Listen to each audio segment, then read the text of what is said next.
Hey guys, welcome back to the channel. It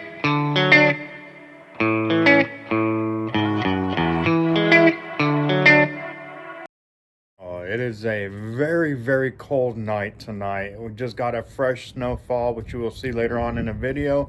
The first snowfall of this season. It was an absolutely beautiful thing to see. Big flakes, lots of snow, but it's been melting all day. In this video, it's a very special video, near and dear to my heart. I'm going to show you where I grew up and kind of give you a little bit of my background and show you kind of where I came from. And then at the end of the video, I'm going to show you how beautiful a snowfall is here. So I want to thank you guys so much for joining me. I want to thank all the supporters that have come forward and sent me messages, heartfelt messages, and really means a lot to me. So in the coming weeks, there's going to be a lot of videos being put out as I have time to edit. There are some big changes coming, like I've been mentioning in the previous videos. I'm very excited to share and show you guys what's going on. So stay tuned in this video as you see my humble beginnings and where I grew up. So the house I grew up in was actually located just over the border of Colorado. We actually had a dual residence, Colorado and Nebraska. This road was so synonymous in the winter. This curve was so dangerous when it iced over. You could see the sheer sharpness of this curve, but if you weren't careful in the wintertime, you were going to go off of this curve. Now, as I pull up to the farm, it's been many years since I've been here. Honestly, I can't even tell you the last year I've been here. It's probably about 15, maybe 20 years since I've been here. This farm was actually built back in the early 1900s. I want to say probably 1930, 1940. It's been a while since this place has been built, and it's really hard to see the condition that it's in. It was a lot of upkeep. My stepfather could no longer upkeep it. It once was a beautiful, large farm, beautiful house. You can see the dog houses on the front right here. My room was actually located on that top left window right there. It was very cold. We didn't have any heat in this house. It was all propane heat on the lower floor, never any heat on the upper floor. My grandparents actually gave this farmhouse to my stepfather when they moved, and when they passed away, he inherited this. But it was just too much for him to upkeep. All the kids had moved away. I stayed with him here quite a bit growing up. Lived with my grandparents. Made a lot of memories in this house. So it's very difficult to see the house in this condition. It was actually quite shocking when I walked up to it. I didn't know what to expect after being gone for so long. I didn't expect to look in the window right here and really see this. It was absolutely shocking to me. As I made my way to the front porch, I was in just disbelief. I wanted to go in. I wanted to explore. I wanted to see my bedroom. I really wanted to see some of the memories in here. But as I stepped in and really just seen the condition, I just knew it wasn't safe. Like I said, when I looked in, I did not know what to expect. He had ended up telling me that people had been coming in here and trespassing and just destroying the place, and he had no way to keep them out of the property. Rain, weather, years after year, he'd been out of here for about 5 or 6 years. He had said he had moved out, and then at one point it had beautiful checkered wooden ceilings, just all original wooden floors. The stairs right there leading up to the bedrooms, 4 bedrooms up, one in the main floor and then one down in the basement. Even the piano was left behind. Just about everything was left behind. It confuses me why so much was left in there. I guess that's part of my fault for just leaving and not looking back and moving on with my life. But there's so many regrets that I have leaving this farm. Through that kitchen right there, I had so many memories of cooking and making Christmas candies. My grandma had a big cookie jar that I always raided on a daily basis. It's probably why I'm so fat now. The food that she would make, the food that my mom would make. Like I said, there was just so many memories in this house. On that back wall, growing up watching Bob Ross, learning to do art, really. Bob Ross, Price is Right, you name it, watching VHS. Like I said, there are just so many memories in this farmhouse. Once was a beautiful farmhouse. There were a lot of memories in this place, a lot. and it really shaped who I was growing up on a farm, waking up before sunset and not leaving until after or waking up before sunrise and not leaving until sunset. This was once a productive farm, garden, wheat, corn. We didn't really have too much corn, but it was millet, wheat, sunflowers, you name it. We had hogs, chickens. We had a huge chicken coop with thousands of chickens. We had hundreds of hogs out there that we raised, and it was just, I haven't been here for, honestly, I don't know. I don't remember the last time that I was here.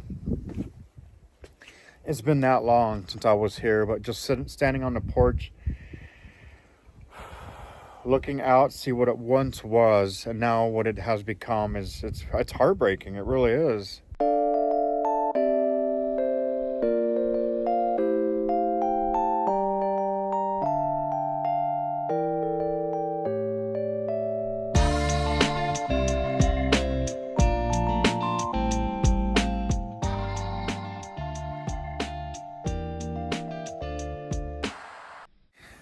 There used to be a tree right there. I used to have a tree house in.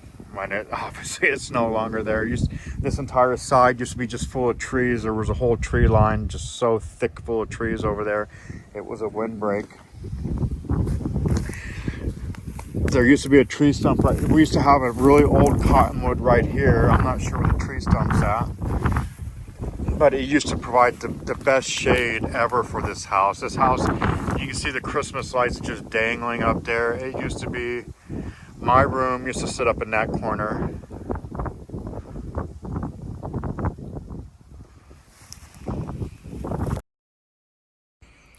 We used to have a lot of fruit trees in this area over here. We had some outbuildings. The well house is sitting right there.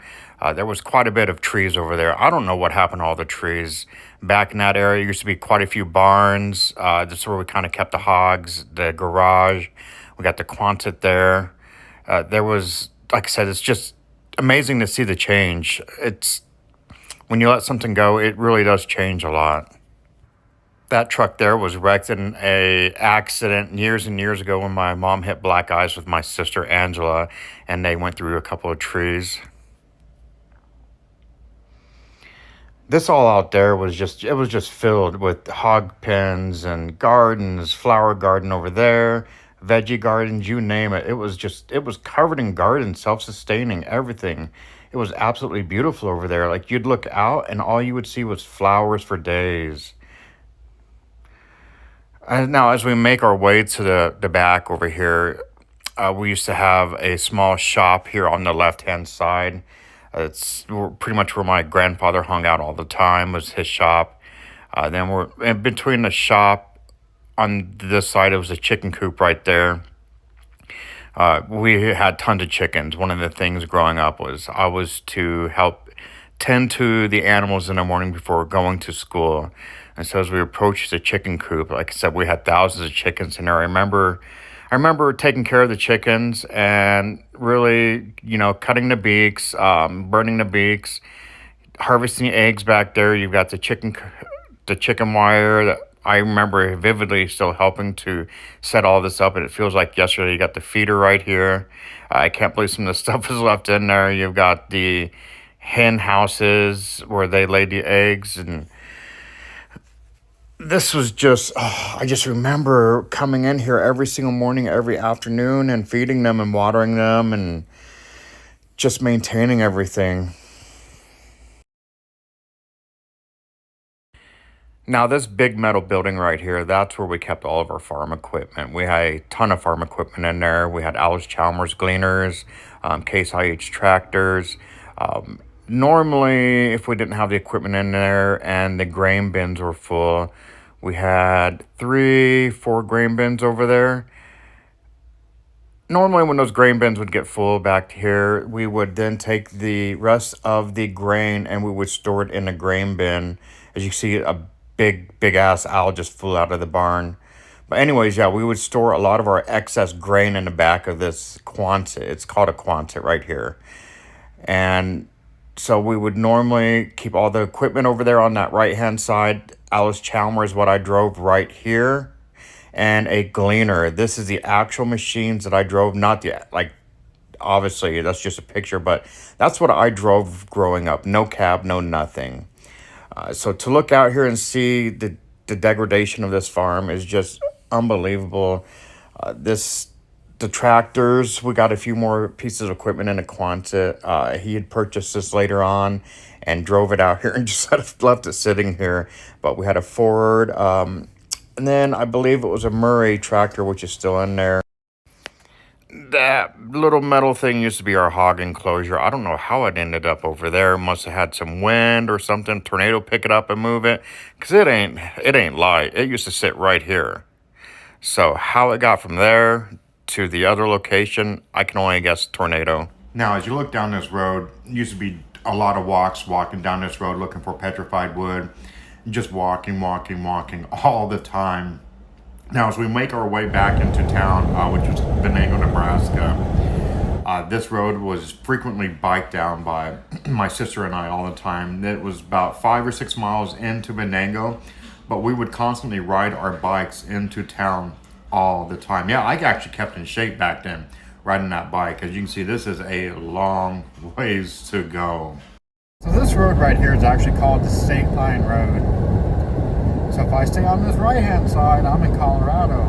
But let's say the law enforcement's behind me from Colorado. I just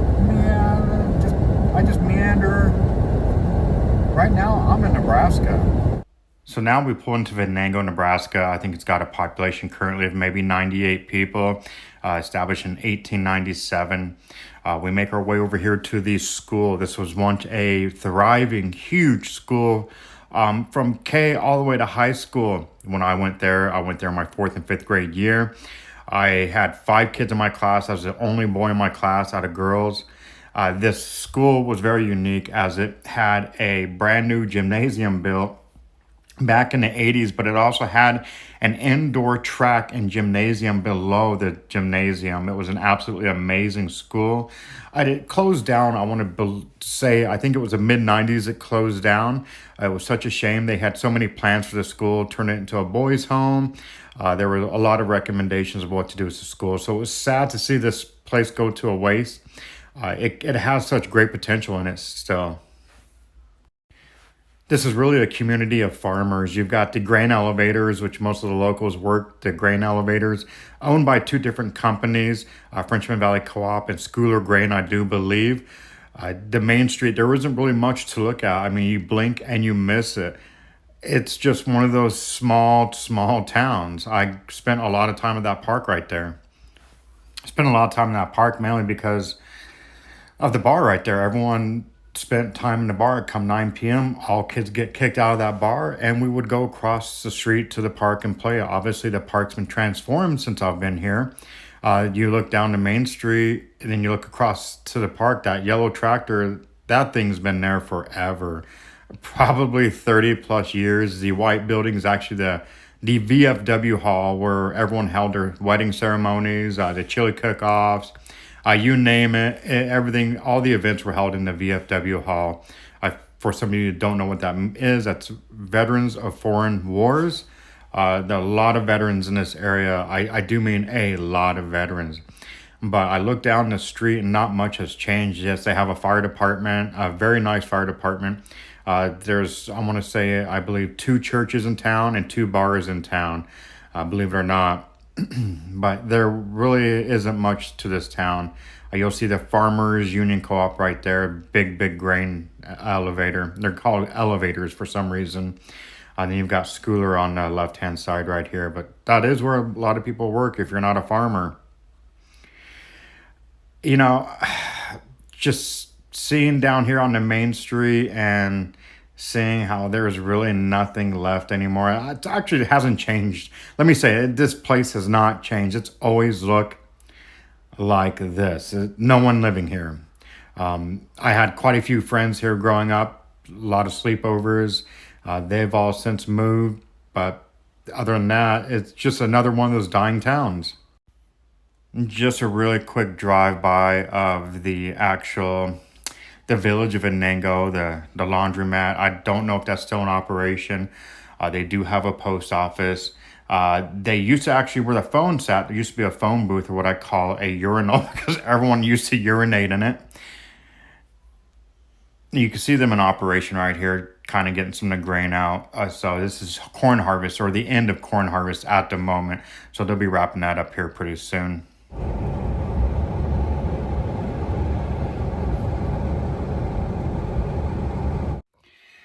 So I woke up this morning, did my general routine, made some coffee. I looked out the door, and it's been years, and it's been years and years, but I seen this.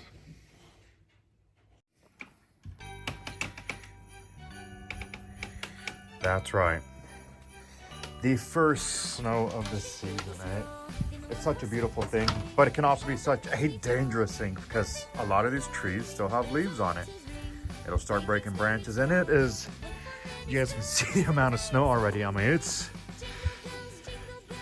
a heavy wet snow,